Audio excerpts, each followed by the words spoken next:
Wolf Theiss Soundshot, taking a close look at legal topics in Central, Eastern, and Southeastern Europe. Welcome to the next episode of the Wolf Theiss Soundshot. In this episode, two experts from our projects team, Andjelka Todorovic from Belgrade and Bryan Jardine from our Bucharest office, will discuss developments in the renewable energy market. Specifically, where the region stands in the context of the 2020 targets, what COVID-19 and the European Green Deal mean for renewables, the implications of evolving social perspectives on climate change, and what can be expected for the future throughout the region. Andjelka is a qualified Serbian attorney at law and has worked on some of the most high-profile energy and infrastructure projects in Serbia. Bryan is the regional coordinator of the Wolf Theiss renewable energy practice and has extensive experience in the sector. Thank you for the opportunity to speak today about renewables. I think this is a very interesting topic, and I think with the current situation with COVID-19, obviously, Andjelka, you probably have felt it also in Serbia, but I think it's been quite impactful on, let's say, more strategic goals within our region. Everybody's been trying to grapple with the immediate urgency of COVID-19.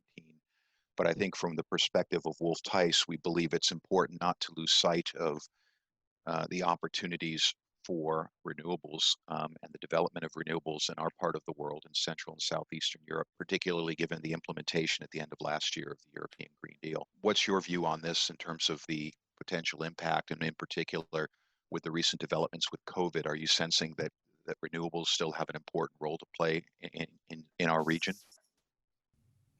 Thank you, Bryan.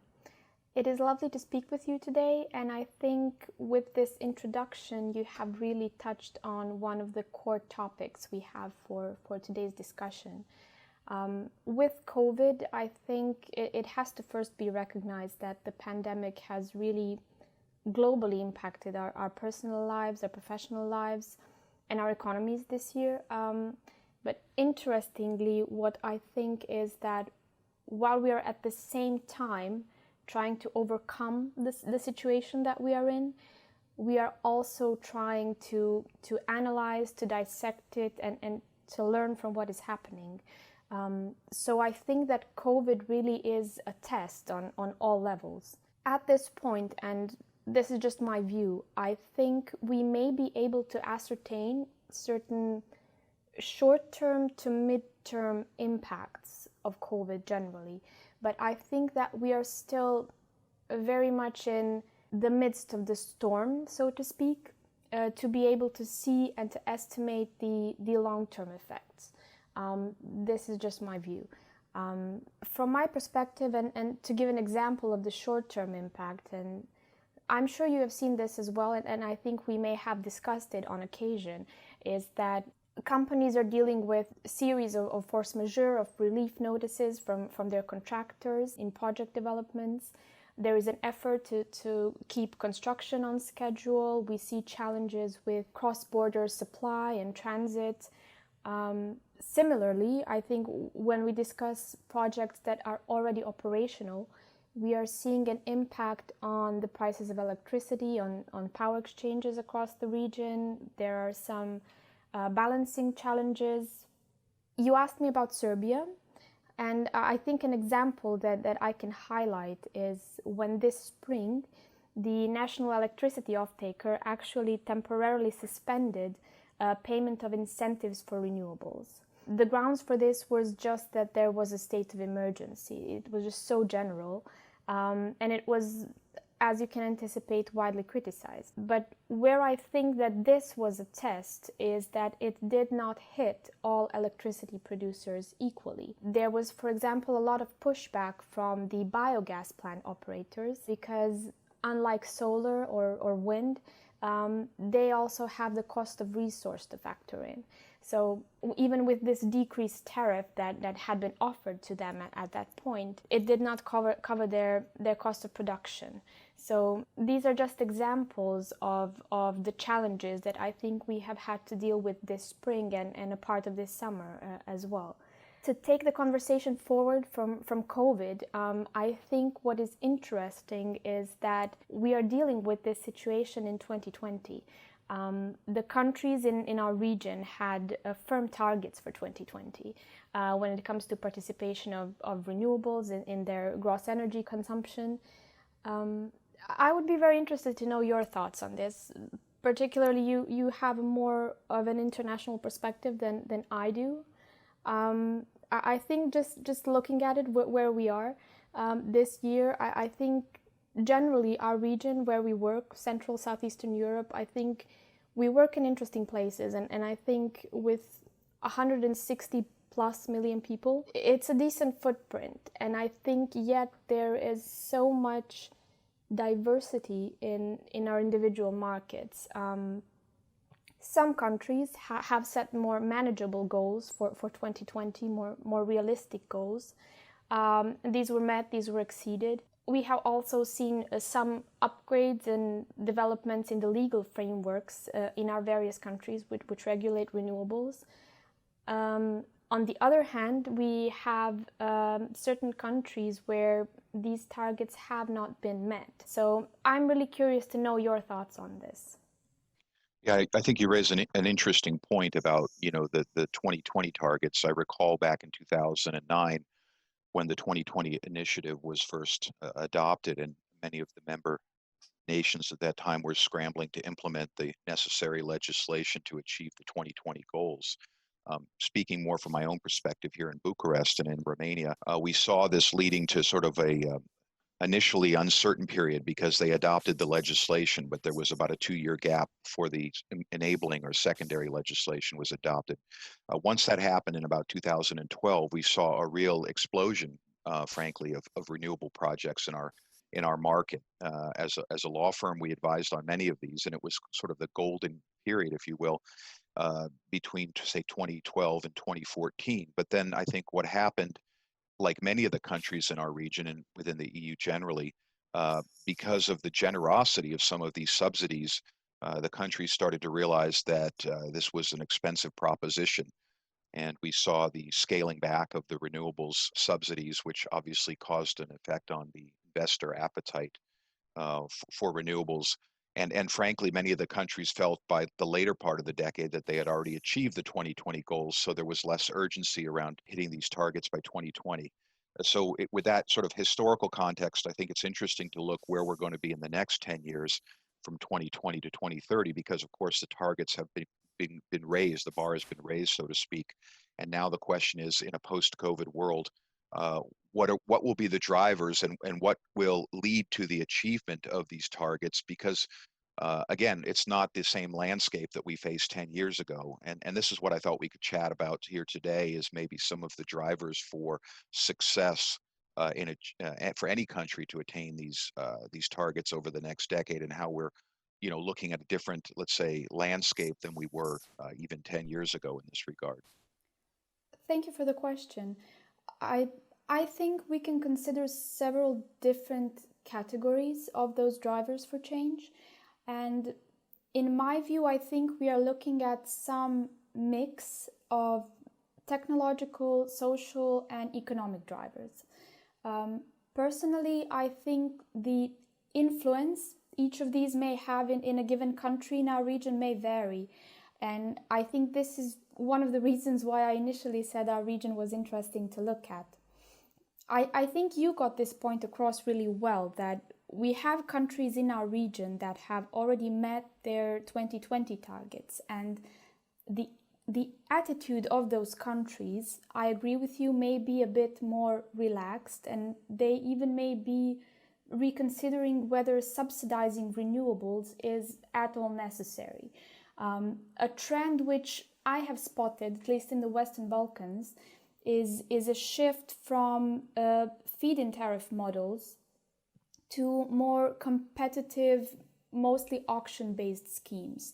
And we are seeing, for example, auctions already being organized in Croatia. I've seen an interesting study actually being produced for the Bosnian market. And this appears to be a direction where Serbia may be headed to next as well.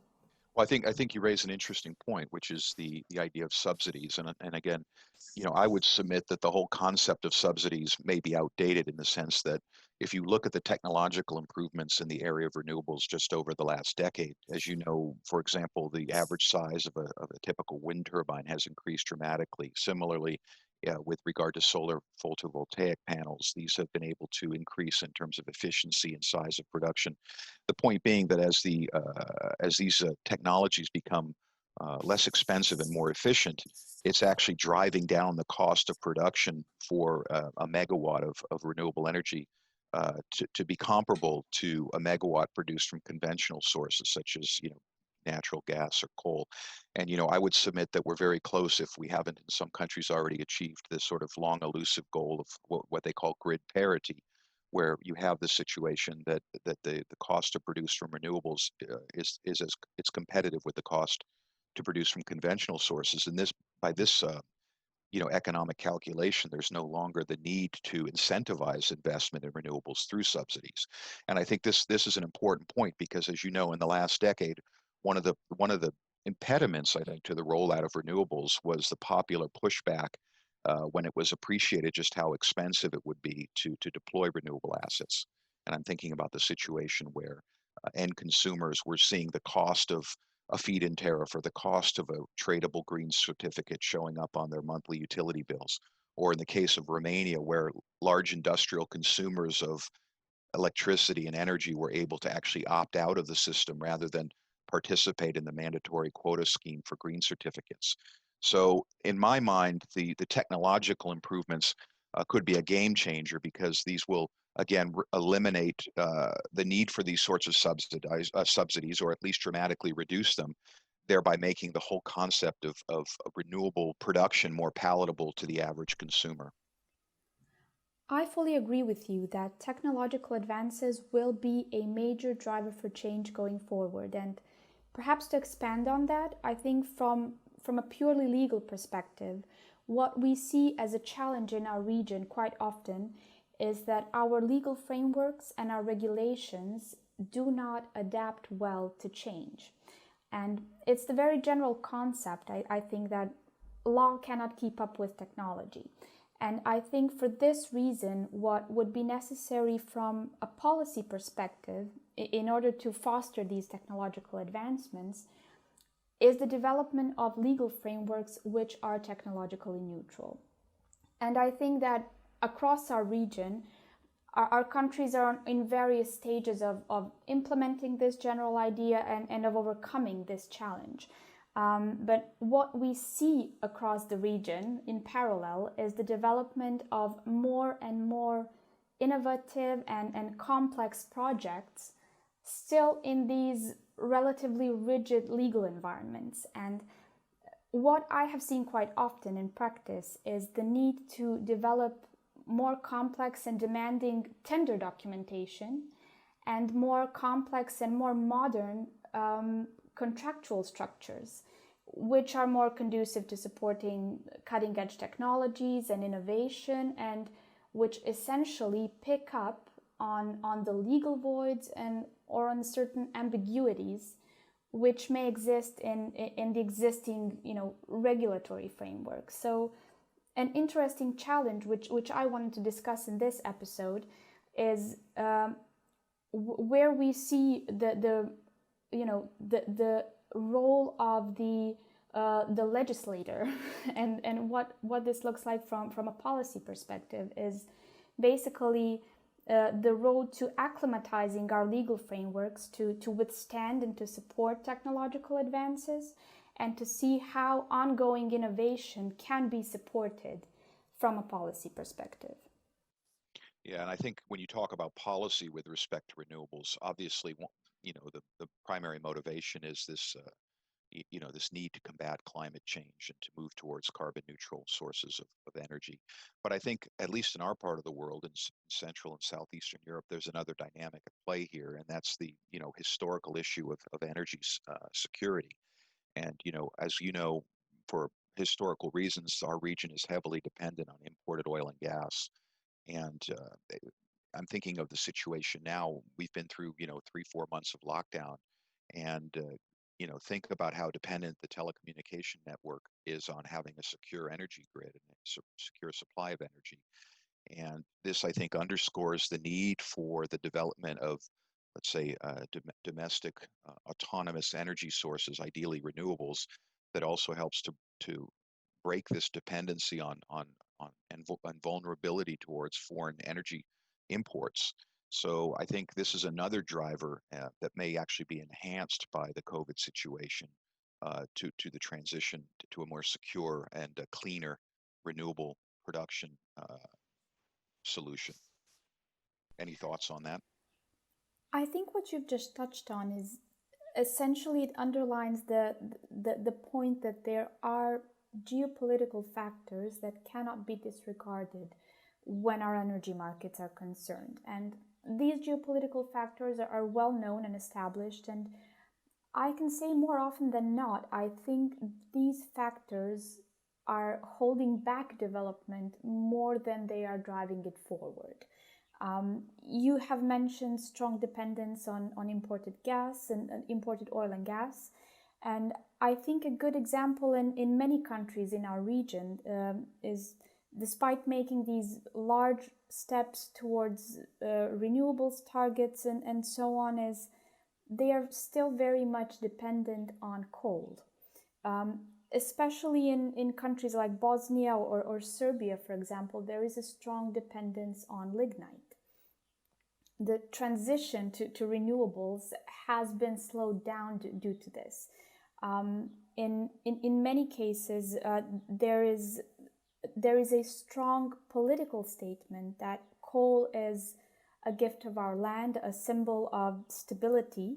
And there is precisely a strong socioeconomic driver here as well, that mines create jobs for hundreds and thousands of people, and often entire cities or wider economies depend on coal mining. So these are some of the factors that have really slowed down the transition towards renewables in our region. But if you permit me to call it that, I think these old ways of thinking are slowly ending. Currently, this is just something that has been very much in the media, at the time that we are recording this. But there is a plan to shut down 10 coal-fired power plants throughout our region, and I think in Bosnia, Montenegro, and in Serbia. And this would make a huge impact.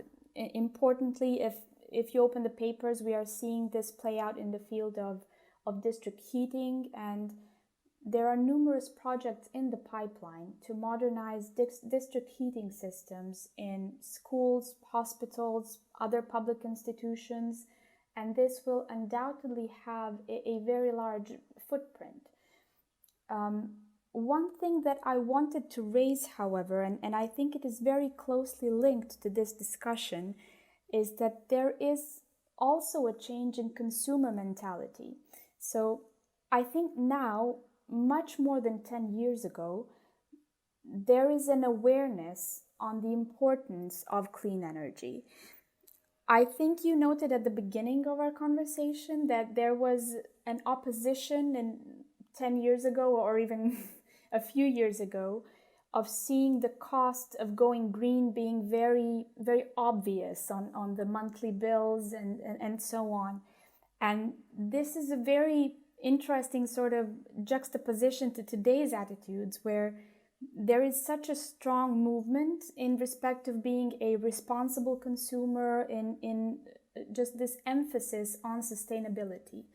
And there is a global movement, as you noted, on battling climate change and minimizing, let's say, man-made impacts on the climate and minimizing pollution. So I think there is a generational shift going on as well that I think counterbalances many of the geopolitical factors that we discussed. Yeah, and I would agree. I mean, I think if you look at just the dynamic and the psychology of the younger generation, I mean, these are the folks that have embraced Uber and Airbnb and generally the shared economy.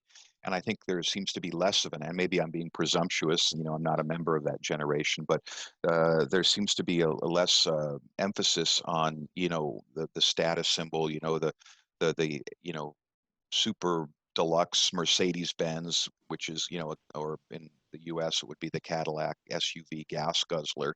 And I think more of the younger generation are more inclined towards whether it's ride sharing solutions. You see a lot of these scooters now. E-mobility is a big topic in our region with the rollout of these shared, whether it's electric bikes, regular bicycles, e-scooters, shared ride services, as I mentioned, Uber. And I think with that, many of these people aren't seeing the immediate impact of the rise in prices. For example, for conventional, if we go through an oil shock or an oil and gas crisis like we had in the 70s and again in the period just after the Gulf War, I think there'll be less vulnerability if people are more inclined to do more with less, in the sense that they will not need to fill up the big gas guzzling SUV. So the impact of let's say changing oil and gas prices are less immediately impactful on their lives. I mean, do you see this? So obviously you're from, I don't want to try and label you by any means, Andjelka, but do you see from your social network a sort of a different focus and priority in terms of lifestyle and you mentioned the willingness to take on the costs of renewables. Maybe the climate change issue has more immediate urgency for your generation because you're the ones that are going to have to deal with this and reap the whirlwind, so to speak. Any thoughts on that? I think the past few years have definitely been perceived as some sort of rise of the millennials. I'm obviously very happy about that. But I really am happy to see that there is a platform and that there is a voice that is being given to my generation. I think much of this is due to the rise of social media. I think as the world becomes more and more interconnected, people's perspectives and I think an individual's reach becomes much broader than just our countries or even our region.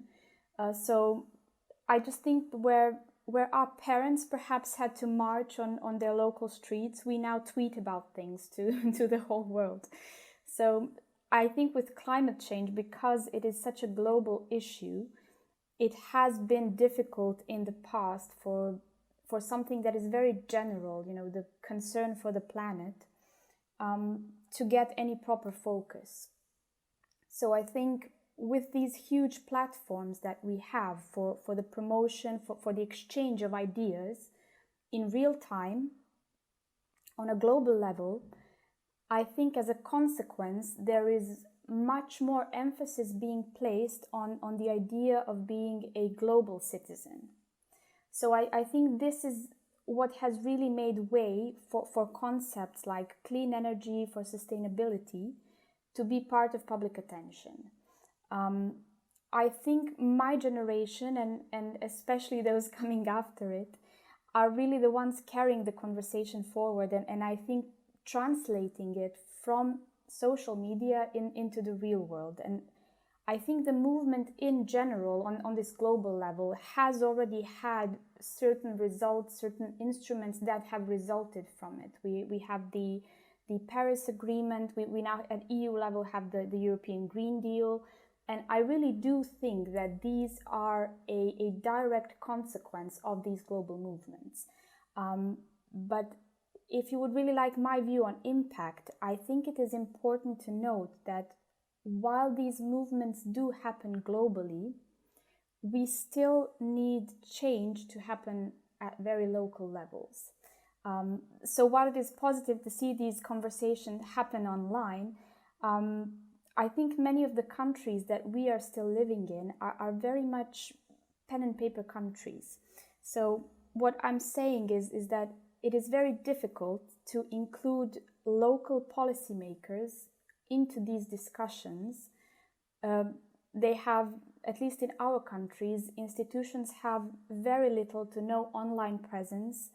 They pay very little attention to what goes on in the Twitterverse, but their involvement is really crucial to effect changes on national or even on municipal policy levels.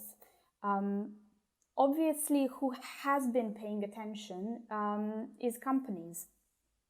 And I think, again, this is due to a change in consumer mentality. This is a change which occurred, I believe, as a result of consumer demand. So we are seeing these shifts being made across industries towards more environmentally conscious solutions. We see in production processes more sustainable materials being used, lowering the carbon footprint of various businesses, and so on. And I think in our work as lawyers, a substantial emphasis, I think, is being placed now more than ever on ensuring that companies have proper environmental and social governance in place. So this has now become a very regular element of our due diligences. So checking whether proper standards and procedures are in place, or in case there is just what is now so-called greenwashing of the business. And that said, we of course do a lot of work for private equity and funds, and you will have noted that the existence of these standards and whether these policies are in place, whether they are in actuality implemented, has actually a very real impact on the fund's decision whether or not to invest. So I think my generation, of course, has perhaps led the discussion on a certain level, and to various levels of seriousness of that discussion. But I think that it has very real impacts on the world, on our economies, and really on our work as lawyers. Yeah, I think you raise an interesting point. I read an article recently which raised the concern that with the prior to COVID, there was a big push towards ESG and corporate social responsibility, and particularly as you mentioned, private equity. But then post-COVID, everybody's sort of scrambling to survive and assess the fallout from this. That the ESG has sort of taken, at least in the immediate period, sort of a back seat to all of this. But I would agree that I think moving forward, once we manage to emerge from the current situation and uncertainty with COVID, I think this will continue to be a focus. And you mentioned about corporations also embracing this, these standards. We have a client of ours, for example, that we advised in order to acquire in excess of 170 megawatts of renewable assets in Romania, because they wanted to be able to offset their consumption of energy through the production. So it's sort of an internal policy that this company has adopted as part of their corporate identity, that they want to be a company that is green and perceived as being concerned with carbon emissions, and this is their way to address this. The other thing we're seeing is many companies that are particularly production facilities that have large rooftop areas, deploying solar panels as a way to offset some of the running costs for these large warehouses and logistics centers. And I think this is also sort of underscores what I believe is a more general trend in model of energy production moving forward. I think if you look in our part of the world, in particular in Central and Southeastern Europe, many, as you've mentioned, in Serbia, and similarly in Romania, much of the production relies on dirty coal or outdated facilities that are very expensive to retrofit and to make to get them to the environmental standards. And by some reckoning, for example, it would cost €1 billion to upgrade the electricity transmission grid. And perhaps the solution is to move away from these large hub and spoke models with transnational and national grids to smaller production facilities that would meet the energy needs of a small community, of an industrial platform, of a town, and thereby reducing the need for vast transmission grids and creating sort of smaller autonomous production and consumption hubs for energy throughout our region. And I think in our countries, for example, as lawyers, obviously we have to look at the legislation, but what we've seen, for example, in Romania is an emphasis on this through incentivizing these sort of rooftop solar, smaller solar projects through rather than the more complicated green certificate scheme to allow in those instances for projects lower than 1 megawatt to be able to avail themselves of some sort of a feed-in tariff, at least for a transitional period. It's a good point. Overall, I think there is a trend that we see that operating in the renewable sector is not just limited to these large developments. So it's not just the wind parks, the large hydropower projects, these massive facilities, but I think that there is an ongoing effort to sort of think outside the box of the, strictly speaking, energy market and to implement these solutions in other industries. So whether it's in incorporating these generation capabilities in existing production plants in other industries, you mentioned solar rooftop panels, there are many initiatives to increase and utilize for biomass potential in agriculture. So both large-scale agriculture industries and smaller households even. Ultimately, I think we are also seeing there is a general increase of demand for energy efficient construction on our real estate markets. And I think this extends even to purely residential builds.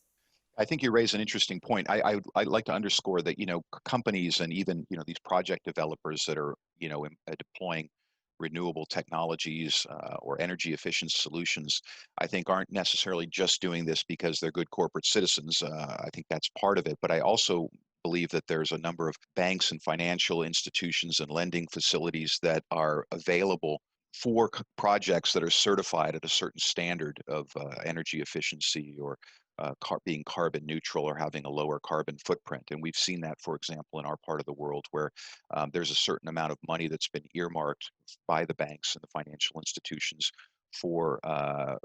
to lend in for these projects that are achieving certain energy standards or efficiency standards. And this is going to be a big, I think, area and source of development as well. At least we're seeing more and more of it. We've advised a number of banks, for example, that are particularly financing projects that are achieving certain green standards. And this allows these projects to open themselves up to even more sources of financing and funding because there's specially earmarked funds, whether these are EU funds, whether they're private bank funds, or coming from the multilaterals like EBRD, EIB, and IFC and others. So I think this is a trend as well, that it's not just about being good corporate citizens, but it's good business to build green or to develop green or to produce green. And I think this will be a trend that will also drive the move towards renewables, particularly in our part of the world. But what do you think, what is the impact that COVID may have had to the availability of these funds? It's a good question. I think, I think, to be honest, that many of the countries are still grappling. I think we're not out of the woods yet, so to speak. Some argue we'll enter a second wave in the fall. Others would submit that in the US, for example, we've never emerged from the first wave. I think that it's still a bit early to tell just how impactful this crisis will be on the national budgets, how much money that's been earmarked or would otherwise have been earmarked for developments in renewables to achieving targets under the EU Green Directive will have to be reallocated to the more urgent needs of addressing immediate COVID financial issues, the need to pay for worker unemployment insurance, the need to pay for more protective gear and masks, the need to improve hospitals and the social network. I think those projects will take the front seat, so to speak, and how much will be left and how much money will remain to achieve the goals or to help countries achieve the goals of the European Green Deal by 2030. I think it's still too early to say, but I think obviously that's a concern, that much of the money that would have otherwise been available for achieving these targets will be sort of absorbed in the shorter term by the need to address immediate COVID-19 budgetary urgencies. Brian, it has been a pleasure speaking with you as always, and thank you for recording this episode of Soundshot with me. Do you have any closing remarks for our episode? Europe in general, in our region in particular, is probably better positioned now in 2020 than we were in 2010. We're better positioned now to achieve the 2030 targets, even though these are quite ambitious, than we were in 2010 to achieve the 2020 targets. I think there's a number of reasons we've talked about. In addition, I think, we're not sort of in uncharted territory now. The first 10 years, in some countries it went better than others, but by and large, we saw that it was achievable. We saw that with these targets being imposed on the member nations, if they work hard, they can achieve these targets. Again, as probably you could determine from the course of this discussion, I'm a firm believer in technological improvement and development, which I think will get us to the place we need to be by 2030. I think there's technologies out there that are very much, in the laboratories today that might be commercially deployed within the next decade that could be complete game changers, whether it's in energy storage or production. I think the whole dynamic and paradigm of how energy is produced will change. As I said earlier, I think we'll move away from these big hub and spoke models that we've used with national grids in the past and start moving towards smaller, more autonomous production facilities servicing smaller communities of off-takers. I have confidence that the young generation is committed, as we talked about, to achieving this. I have all faith and hope that they will not make the same mistakes perhaps the prior generations made, that they'll be willing to take a little bit of sacrifice if necessary for the greater good of making the world a safer and cleaner place for their children and grandchildren. So, in summary, I think that despite the sort of doom and gloom we're in the current context of COVID, I think if you look beyond this, I'm confident that when we're sitting here in 2030, that we'll look back and say that we managed to achieve quite a deal, and I think people will then be already talking about what can we achieve by 2040. It seems like it's a long time in the future, but I remember sitting around in 2009 wondering what the world would look like in 2020, and the time goes quickly. But I think I'm confident that we can achieve these goals with all of this technology and the popular desire now to really move us towards a carbon neutral environment, and one that's sensitive to the real threat of global warming. Thank you for joining us for this episode of the Wolf Theiss Soundshot. For more information, you can contact us on our website, www.wolftheiss.com, and via email under soundshot@wolftheiss.com. Or you can follow us here to keep taking a close look at legal topics in Central, Eastern, and Southeastern Europe.